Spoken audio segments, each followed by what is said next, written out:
bienvenue dans l'interview. Aujourd'hui, je reçois Ahmed Laoueche. Bonjour. Bonjour. Alors, chef de groupe PS à la Chambre, aussi actif dans la commune de Koekelberg. On en parlera à la fin de cette interview. Tout d'abord, en matière d'actualité fédérale, il y a un dossier qui poursuit le gouvernement fédéral depuis la semaine dernière.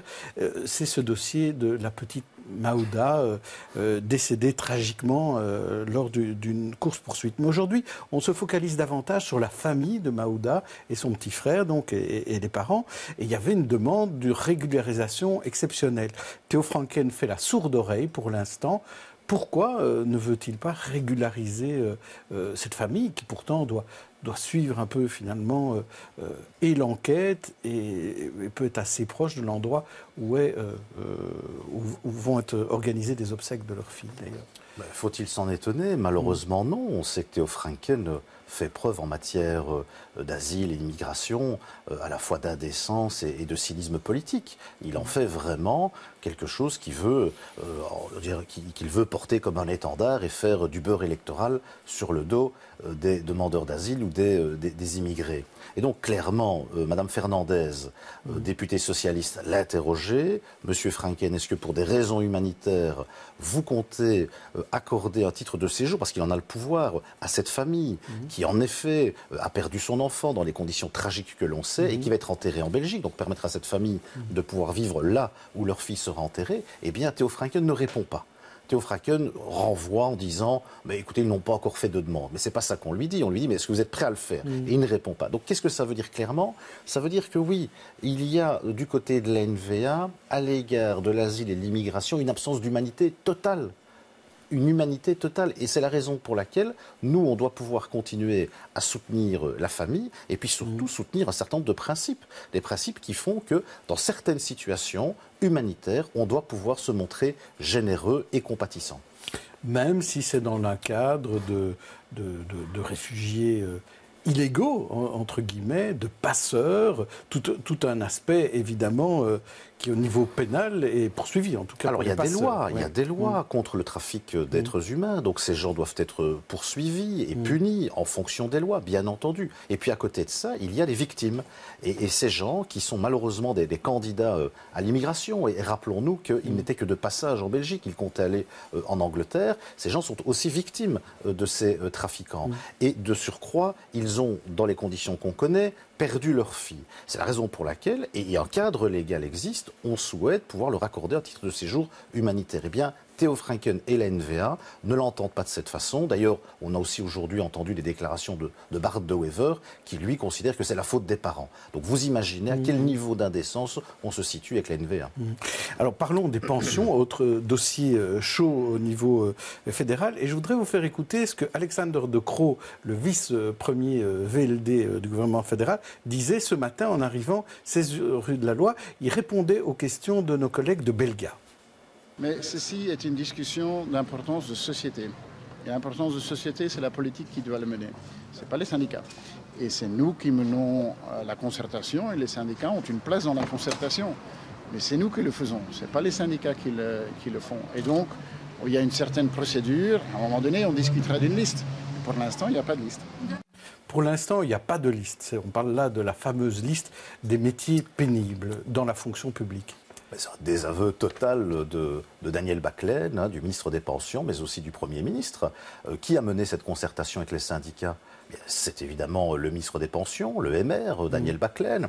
Le comité A, donc ce comité de concertation dont parle M. De Croo, c'est une institution. Elle est organisée par une loi et par une réglementation précise, avec un ordre du jour, avec la présence des organisations représentatives et des représentants des différents gouvernements. Donc ça n'est pas simplement une discussion autour d'une table de manière informelle, c'est quelque chose de très formel. Donc clairement, ici, on a des aveux du ministre Bacquelaine sur un sujet qui est fondamental, qui est celui des pensions, et notamment la liste des métiers dits pénibles qui permettent d'avoir accès à une pension convenables dans des conditions améliorées. C'est ça qui est en cause aujourd'hui. Donc ça veut clairement dire aujourd'hui qu'il y a une fissure au sein du gouvernement et que le ministre des Pensions est complètement déshabillé par ses partenaires de majorité. Pas que l'OpenVLD d'ailleurs, aussi la NVA. Alors, on parlait au moment des manifs sur les pensions, on disait qu'il n'y a pas de concertation. Ici, on se rend compte qu'il y en a quand même une, mais qu'elle ne se passe pas très bien. Donc, il y a concertation ou il n'y a pas concertation? Mais dans une concertation, on n'est pas obligé d'être d'accord, évidemment. Donc, à ce stade, il y a 2 organisations représentatives du personnel et deux grands syndicats qui ont marqué leur accord et un 3e qui demande encore un délai de réflexion. On sait aussi que du côté des exécutifs, il y a vis-à-vis de la méthode du gouvernement fédéral des réserves, notamment sur le plan budgétaire. Ouais. Bon, donc clairement, le dossier n'est peut-être pas encore abouti, mais dire qu'il n'y a pas de liste, ça c'est faux. Il y a une liste qui a été convenue, concertée avec les syndicats et les autorités. Donc clairement, en fait, ce que ne veut pas l'OpenVLD et la NVA, donc la frange ultra-droite du gouvernement, c'est cette liste des métiers pénibles. Ils ne veulent pas de liste des métiers pénibles parce que la FEB ne le veut pas, parce que ce qui se fait pour le secteur public pourra se faire pour le secteur privé, et donc ils ne veulent pas créer un précédent dont pourraient s'inspirer les syndicats au niveau du secteur privé. Donc la par exemple, FEB si ne on le veut l'accepte pas. pour une infirmière du secteur public, il faudra l'accepter aussi dans le privé. C'est exactement ça, et donc l'ultra-droite, l'OpenVLD, la NVA ne le veulent pas, parce que la FEB ne le veut pas, pour des raisons idéologiques, et surtout parce qu'ils ne veulent pas assumer le financement de cette liste des métiers pénibles. Mais il faut quand même bien se rendre compte que ce que ne comprennent pas tous ces gens, le grand patronat, ces partis de l'ultra-droite, etc., c'est qu'il y a des gens qui, lorsqu'ils vont travailler, s'usent la santé. La capacité économique de travailler diminue avec l'âge. Et elle diminue d'autant plus que le métier est dur. Et on le sait, vous avez cité le métier d'infirmière, on peut en citer d'autres. Et ce qu'ils ne veulent pas comprendre, c'est que ces gens ont droit à avoir une pension dans des conditions favorables. Et ça, c'est un combat que nous menons, nous socialistes, et sur lequel on sera intraitable. Pension finançable quand même. Mais les pensions sont finançables. Écoute, alors sur ce sujet, ça c'est important. Oui. Rapidement, pour terminer là-dessus. Oui, parce que en réalité, quelle est la grande justification de la réforme des pensions du gouvernement Michel? Ils disent, mais il n'y a plus d'argent dans la sécurité sociale, on ne peut plus les financer. Mais c'est eux qui ont vidé les caisses de la sécurité sociale. Ils ont fait 6 milliards d'euros de cadeaux en sécurité sociale, en réduction de cotisation, au grand patronat. C'est eux qui ont vidé les caisses de la sécurité sociale, et maintenant ils viennent dire qu'il n'y a pas assez d'argent pour payer les pensions. Donc vraiment, là, clairement, à nouveau, on est à la fois dans l'incohérence, et aussi, je le répète, sur ce dossier-ci, aussi dans une forme d'indécence. Donc finalement, vous êtes plutôt un supporter du MR ou que le MR résiste au parti d'ultra-droite du gouvernement? Le MR n'a pas arrêté de faire des dégâts. La pension à 67 ans, c'est eux, alors qu'ils avaient dit le contraire, je dirais, juste avant les élections. Le saut d'index sur les pensionnés. Vous voudriez qu'ils résistent? C'est-à-dire que clairement, on voudrait que le MR soit enfin un parti qui compte un tout petit peu lorsqu'il fait des bonnes choses. C'est très rare. C'est très rare. Et vous m'entendrez rarement saluer. Mais cela étant, même sur cette liste des métiers pénibles, j'attends quand même qu'il puisse y avoir une adhésion de l'ensemble des organisations syndicales, parce que jusqu'à présent, il n'y en a que 2 sur 3 qui ont marqué leur accord. Donc on attend quand même de voir, et on ne va pas acheter, nous, un chat dans un sac. Mais surtout, fondamentalement, je m'interroge sur le fait que cette liste des métiers pénibles ne s'accompagne pas d'un cadre financier convenable. Donc sur le plan du financement, on est très loin du compte. C'est la raison pour laquelle, non, je ne félicite pas le MR, parce que je crains fort que le MR, à nouveau, ait une courte vue sur la manière de gérer le dossier des pensions. Encore quelques idées de sujets à parler avec vous. Je voudrais quand même vous parler de ces sujets dont on parle depuis 2 jours.